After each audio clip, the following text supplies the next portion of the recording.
Banyak pasangan Kristen yang datang konseling dan berkata, "Kami ribut padahal masalahnya sepele."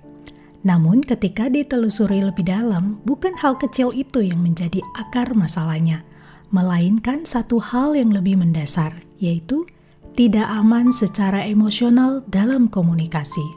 Dan ini sering terjadi bahkan dalam keluarga yang aktif melayani Tuhan. Bagaimana rasa tidak aman ini terbentuk? Apa dampaknya dalam pernikahan?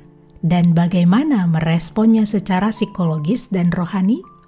Saksikan pembahasan ini bersama Paraklesis Life Care, teman perjalanan Anda dalam memahami diri, membangun relasi yang sehat, dan bertumbuh sesuai rancangan Sang Pencipta. Tidak aman secara emosional itu berarti seseorang merasa tidak cukup aman untuk jujur tentang perasaan, kebutuhan, dan luka di hadapan pasangannya. Bukan karena dia tidak mampu untuk bicara, tetapi karena takut untuk ditolak, takut disalahkan, takut diremehkan, takut dihakimi. Akibatnya, pasangan bisa kelihatan baik-baik saja, tapi relasinya dan komunikasinya itu tidak jujur, tidak mendalam, dan juga tidak utuh. Secara psikologis, rasa tidak aman ini biasanya terbentuk dari 3 hal. Yang pertama, pengalaman masa kecil. Anak yang tidak pernah didengarkan atau sering disalahkan akan belajar bahwa jujur itu berbahaya.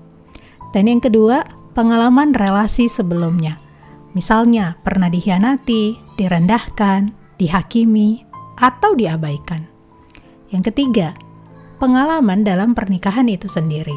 Misalnya, setiap kali berbicara atau berkomunikasi selalu berakhir dengan konflik, sehingga lebih memilih diam daripada terluka. Nah, berbagai hal itu bisa menyebabkan rasa tidak aman secara emosional.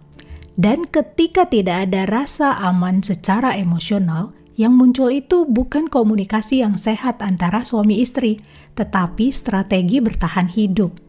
Ada yang memilih untuk diam demi damai, tidak ada masalah. Ada yang menyerang karena merasa dia benar. Ada juga yang menyindir karena takut jujur. Akhirnya masalah kecil menjadi besar karena yang dibicarakan bukan lagi isi hati, tetapi luka yang terpendam. Beberapa tanda tidak aman secara emosional dalam pernikahan itu antara lain, misalnya, merasa lebih nyaman curhat kepada orang lain daripada curhat kepada pasangan. Ada juga yang takut mengungkapkan kebutuhannya, atau sering berkata, percuma ngomong sama dia, gak akan pernah didengarkan. Nah, ketika kita melihat berbagai hal tersebut, memperbaiki komunikasi itu tidak hanya cukup hanya dengan belajar teknik bicara. Dalam iman Kristen, relasi itu dipulihkan bukan oleh ayat yang dipakai untuk menghakimi pasangan, tetapi oleh hati yang mau diubahkan terlebih dahulu oleh Tuhan.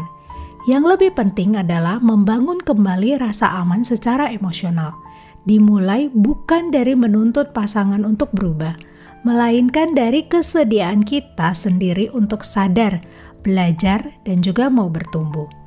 Dengan belajar mendengar tanpa menghakimi, merespon tanpa merendahkan, dan memberi ruang bagi pasangan untuk jujur tanpa takut.